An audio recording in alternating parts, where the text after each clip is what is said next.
भारत चीन विवाद को सुलझाते सुलझाते चीन भारत को ऐसे रूप में देखेगा, इसकी कल्पना तक चीन ने नहीं की थी।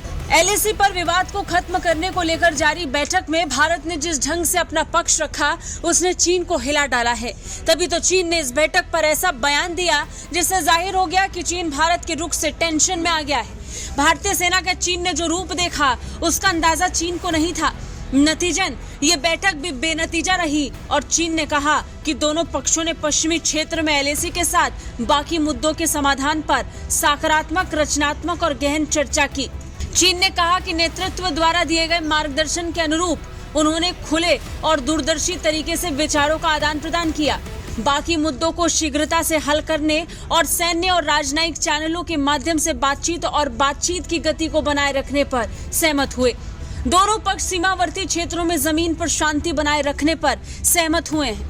बता दें, भारत और चीन के बीच कोर कमांडर लेवल की बातचीत एक बार फिर बेनतीजा रही है। लगभग 4 महीने बाद दोनों पक्षों के बीच 2 दिन तक चली बातचीत में विवाद के कई बिंदुओं पर सहमति नहीं बन पाई। पूर्वी लद्दाख में देपसांग और डेमचौक के पास भारतीय सैनिकों के गश्त करने के अधिकार पर चीन राजी नहीं हुआ। 3 साल से एलएसी पर जारी गतिरोध के बीच कई दौर की बातचीत के बाद भी कुछ पेट्रोलिंग पॉइंट्स पर सहमति नहीं बन पा रही। और फिर एक संयुक्त बयान में भारत चीन ने कहा, शेष मुद्दों को शीघ्रता से हल करने और सैन्य और राजनयिक चैनलों के माध्यम से बातचीत और चर्चा की गति बनाए रखने पर सहमत हुए हैं। अंतरिम रूप से दोनों पक्ष सीमावर्ती क्षेत्रों में जमीनी स्तर पर शांति बनाए रखने पर सहमत हुए।